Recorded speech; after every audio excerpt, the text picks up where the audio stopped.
CMR shopping mall మన BHEL సర్కిల్లో మార్చి 20న energetic star Ram Pothineni గారిచే గొప్ప ప్రారంభం. సుమన్ టీవీ ప్రేక్షకులకు నమస్కారం అండి. నేను మీ వెల్లి చక్రధర్. ఇవాళ మనం సెబీ కండిషన్స్ ఏంటో, ఒక్కొక్క ఇన్వెస్ట్మెంట్ మీద సెబీ ఎలాంటి కండిషన్స్ పెట్టిందో మనం చూద్దాం. దాని ప్రకారంగా మనం ఎలాంటి ఇన్వెస్ట్మెంట్స్ చేయాలి, ఎవరు ఏ ఇన్వెస్ట్మెంట్లు చేయాలని తెలిసిపోతుంది. ఇప్పుడు చూడండి, మనం మినిమంగా సెబీ ఏం చెప్పిందంటే ఒక మ్యూచువల్ ఫండ్స్లో 5,000 రూపీస్ లంసమ్గా ఇన్వెస్ట్మెంట్ చేయొచ్చు. అంటే 5,000 is the minimum ticket size in mutual funds మనం లంసమ్గా ఇన్వెస్ట్మెంట్ చేస్తే. అలాగే నెక్స్ట్ సెబీ కనిపెట్టినది ఏంటంటే స్మాల్ కేస్. ఈ స్మాల్ కేస్లో మనం మినిమంగా 5 lakhs అనేది ఇన్వెస్ట్మెంట్ చేయొచ్చు. సో తర్వాత వచ్చేది ఏంటంటే PMS, portfolio management services. SEBI ఏం చేసిందంటే, ఈ సెబీ పెట్టిన కండిషన్ ఏంటంటే పిఎంఎస్లో మినిమంగా 50 lakhs ఇన్వెస్ట్మెంట్ చేయొచ్చు అని. అలాగే ఏఏఎఫ్, ఆల్టర్నేట్ ఇన్వెస్ట్మెంట్ ఫండ్, అది కూడా సెబీకి పెట్టిన కండిషన్ ఏంటంటే మినిమంగా 1 crore చేయాలి అని. సో చూడండి, ఈ సెబీ పెట్టిన రూల్స్ ఏంటంటే మ్యూచువల్ ఫండ్స్లో 5,000 రూపీస్, స్మాల్ కేస్లో 5 lakhs, పిఎంఎస్లో 50 lakhs అండ్ ఏఏఎఫ్లో 1 crore మినిమం టికెట్ సైజ్గా పెట్టింది. అయితే చాలామందికి ఇప్పటికీ కన్ఫ్యూజన్ ఉందండి. ఎందుకు మనం పిఎంఎస్లో చేయాలి, దానిలో లాభం ఏంటి? ఎందుకు ఏఏఎఫ్లో చేయాలి, దానిలో లాభం ఏంటి? మ్యూచువల్ ఫండ్స్, స్మాల్ కేసు, ఇంకా కొంచెం క్లారిటీ లేదు. మనం క్లారిటీ కోసం ఒక ఎగ్జాంపుల్తో వెళ్దామండి. ఇప్పుడు చాలామంది చెప్పేది ఏంటంటే, నేను కానీ మన కొలీగ్స్ కానీ ఈక్విటీ చాలా మంచిది, ఈక్విటీలో ఇన్వెస్ట్మెంట్ చేస్తే ఒక లాంగ్ టర్మ్ కనుక మీరు ఉంటే కనుక మీకు మంచి రిటర్న్స్ వస్తాయి, ఒక మంచి భవిష్యత్తు మీకే కాదు మీ నెక్స్ట్ జనరేషన్స్ కూడా ఉంటుంది అని చాలామంది చెప్తున్నారు. సో దాన్ని బట్టి నాకు అర్థమైందంటే, okay, equity is good in compare with మనకి గోల్డ్ కావచ్చు, లేదంటే మనకి రియల్ ఎస్టేట్ కావచ్చు, ఇట్లాంటి వాటిలో అన్నింటిలో కంపేర్ చేసినా కూడా ఈక్విటీ ఈజ్ మంచిది, ఒక మంచి ప్రోడక్ట్ అని చెప్పి మాకు అర్థమైంది. సో ఇలా ఈక్విటీ మాకు ఒక మంచి ప్రోడక్ట్ అని అర్థమైనప్పుడు ఇందులో మనం ఎలా ఎంతమందికి ఎంత ఇన్వెస్ట్మెంట్ చేస్తే అంత లాభం అని మాకు అర్థమైంది. దీనికి మంచి ఎగ్జాంపుల్ ఏంటంటే, ఇప్పుడు చూడండి, మనం ఏప్రిల్ వస్తుంది. ఏప్రిల్లో మనకి చూడండి, మనకి శ్రీరామనవమి వస్తుంది. సో ఉగాది తర్వాత మనకి 9 daysలో శ్రీరామనవమి అంటారు. ఆ శ్రీరామనవమి రోజున చాలామంది ఊళ్ళల్లో ఈ పానకం అనేది చాలామంది చేసి ఫ్రీగా ఇస్తుంటారు, డిస్ట్రిబ్యూట్ చేస్తారు. సో ఇప్పుడు చూడండి, ఒక ఊళ్ళో ఒక పెద్ద డ్రమ్ము నిండా పానకం కలిపారు. కలిపిన తర్వాత వాళ్ళు ఏం చెప్తారంటే, మీరు ఇక్కడ తాగండి, మీరు ఇంటికి కూడా తీసుకెళ్ళిపోండి, ఎంత కావాలంటే అంత తీసుకెళ్ళండి అన్నారు అనుకోండి. సపోజ్ ఒక ఆయన వచ్చి ఆయన ఒక స్టీల్ గ్లాస్ తీసుకున్నారు అనుకోండి. ఆ స్టీల్ గ్లాస్తో పానకం తీసుకెళ్లారు వాళ్ళ ఇంటికి. ఆ స్టీల్ గ్లాస్తో ఉన్న పానకం నలుగురికి ఎంత డిస్ట్రిబ్యూట్ చేయొచ్చు, కొంచెమే వస్తుంది. ఇంకో ఆయన వచ్చారు. ఆయన ఏం చేశారంటే, ఈసారి ఒక చిన్న చెంబు తీసుకొచ్చుకున్నారు. ఆ చెంబుతో పానకం తీసుకెళ్లారు అనుకోండి, ఇంట్లో అందరికీ ఒక టీ గ్లాస్తో సరిపడా పానకం ఇవ్వచ్చు. నెక్స్ట్ ఒక ఆయన ఒక జగ్గు తీసుకొచ్చారు. ఆ జగ్గుతో పానకం తీసుకెళ్లారు. అప్పుడు ఒక్కొక్కరికి ఇంత గ్లాస్ ఆఫ్ పానకం వస్తుంది, అంతే కదా. తర్వాత ఇంకో ఆయన పెద్ద చిన్న బిందె తీసుకొచ్చుకున్నారు. ఆ బిందె నిండా పానకం తీసుకెళ్లారు. ఇప్పుడు చూడండి, ఉన్నది అదే, ఎంత తీసుకెళ్తే అంత. అలాగే ఈ మనకున్న ఈ మ్యూచువల్ ఫండ్స్ కావచ్చు, స్మాల్ కేస్ కావచ్చు, పిఎంఎస్ కావచ్చు, అట్ ద సేమ్ టైం ఏఏఎఫ్, అంటే మనకి ప్రతి ఒక్క కంపేర్ చేసుకుంటే ఈ చిన్న గ్లాస్ అనేది చూసారా, అది మ్యూచువల్ ఫండ్స్ లాంటిది. మనం వేలతో ఇన్వెస్ట్మెంట్ చేస్తాం, వేలు ఇన్వెస్ట్మెంట్ చేస్తే అంతే వస్తుంది మనకి. ఈ స్మాల్ కేస్ అనేది చెంబు లాంటిది, చిన్న చెంబు లాంటిది, మనం అంత తీసుకెళ్తే అంత. సో మీకు ఏంటంటే, ఇప్పుడు చూస్తే మనకి ఈ జగ్గు లాంటిది అంటే పిఎంఎస్. సో వాటి రేట్ కూడా అలాగే ఉంటుంది చూసారా. మీకు చిన్న గ్లాస్ రేట్ ఎంత ఉంటుంది, 100 రూపీస్ ఉంటుంది. అదే మీరు నెక్స్ట్ ఒక చిన్న చెంబు చూస్తే అదొక 200 రూపీస్ ఉంటుంది. ఒక జగ్ కావాలంటే 300 రూపీస్ ఉంటుంది. ఒక పెద్ద బిందె కావాలంటే, చిన్న సైజ్ బిందె కావాలంటే 500 రూపీస్ ఉంటుంది. సో వాటి రేట్ పెరిగింది, సైజ్ పెరిగింది, రిటర్న్స్ కూడా అలాగే వచ్చాయి. కాబట్టి ఏంటంటేనండి, మన ఈక్విటీ మార్కెట్ అనేది ఏంటంటే పానకం బిందె లాంటిది. ఎంత ఈక్విటీ అందరికీ ఎవరైనా ఇన్వెస్ట్మెంట్ చేయొచ్చు, వీళ్ళు చేయాలి వీళ్ళు చేయలేదు అని లేదు. సో అలా ఈక్విటీ మార్కెట్లో ఈజ్ పానకం అనుకుంటే, ఇవన్నీ గ్లాసెస్ అయితే ఉందో మ్యూచువల్ ఫండ్స్ లాగా చిన్న సైజ్ మనకి ఏదైనా చెంబు ఉందో అది స్మాల్ కేస్ అనుకోవచ్చు, ఒక జగ్ ఏమో మనం పిఎంఎస్ అనుకోవచ్చు, చిన్న బిందె ఏమో మనం ఏఎఫ్ అనుకోవచ్చు. కాబట్టి మీరు అట్లా ఎంత తీసుకెళ్తే అంత. కాబట్టి మీరు మ్యాక్సిమం ట్రై చేయండి.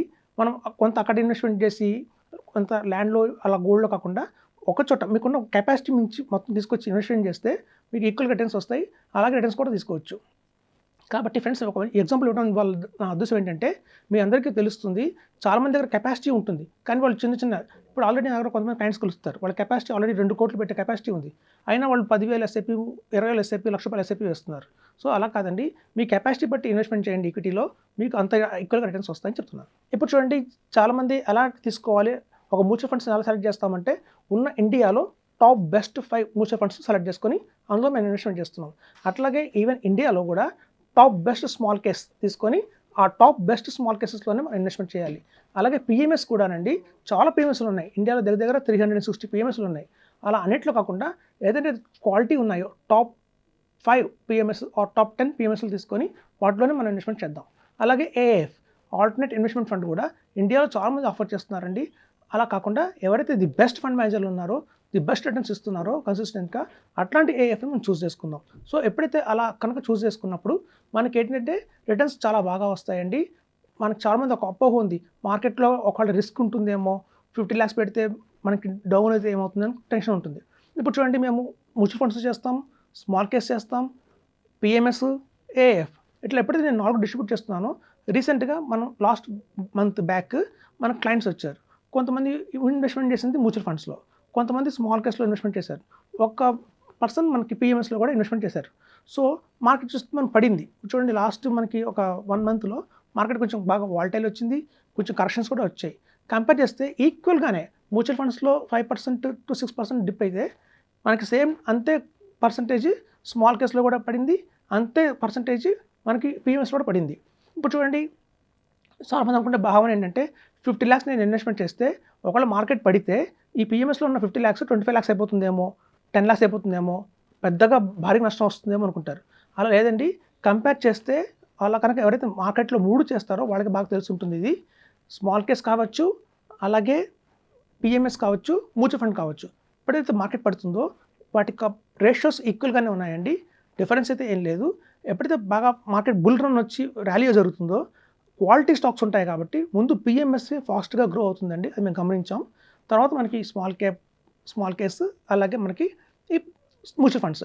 ఇప్పుడు చూడండి, చాలామంది అనుకునేది ఏంటంటే స్మాల్ కేసెస్ అనగానే smallcase.com వెబ్సైట్కి వెళ్ళి ఏదో తెలిసిన గ్రీన్ పోర్ట్ఫోలియో, ఎల్లో పోర్ట్ఫోలియో చేస్తున్నారు. అలా చేయకండి. ఎందుకంటే స్మాల్ కేసెస్ చాలా వ్యాస్ట్ ఉన్నాయి. మంచి మంచి బ్రాండెడ్ స్మాల్ కేసెస్లో మీరు ఇన్వెస్ట్మెంట్ చేయండి.